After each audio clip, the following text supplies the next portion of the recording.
نن د بچان پونتون شهیدانو په یاد کې په یونیورسيټي کې د نن یو دستوره وشوه او د شهیدانو په یادګار یې ګلونه کېښودل. په دغه مهال ډیپټي کمشنر وایس چانسلر ډي پي او 400 او نور زده کوونکي شامل وو. خو د زده کوونکو شهیدانو مور پلار په دغه مخال نه و رابلل شوي، کومو چې د خپل خفګان څرګندونې کولې. د شهید شوي صدیق جان پلار میر افضل وایي چې دا ورځ د ده نه هېرېږي او دی بغیر د دعوته دلته راغلی دی او ګیلهمن چې اوس د یونیورسيټي عمله ویزې سره لیدنې کتنې ته هم نه پرېږدي.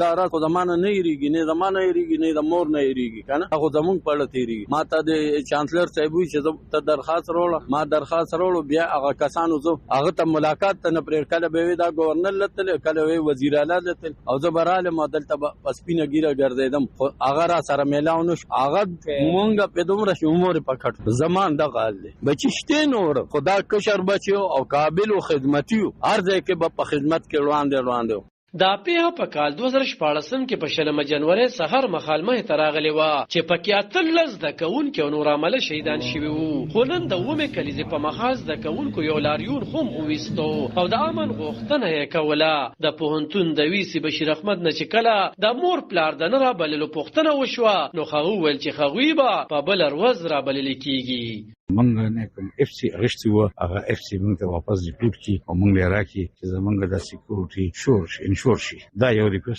سره ټول په سیاست سره زکوم از واشان سره ډي پی او سره مولار دي، ډي سي مولار دي او موږ دا انډورس کو چې دا پروتاف کی دي شي. موږ ته هغه خپل چې کوم تاسو مخکې نه راکړو د اف سی پلاټفورم هغه موږ واپس کی او موږ تیر کال په 400 ضلع کې ترهګرۍ نه پیښې شوي، خو ډي پي او 400 ویل چې دوی ټول ملزمان نیولې دي او زر به میډیا ته وړاندې کړي شي.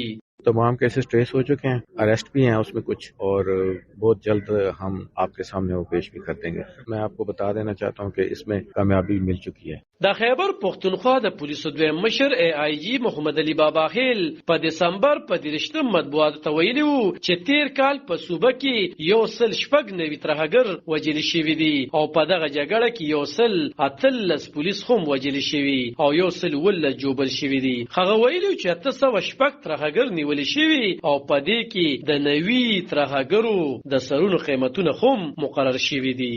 علب خان شیرپو دلبر نیوز 400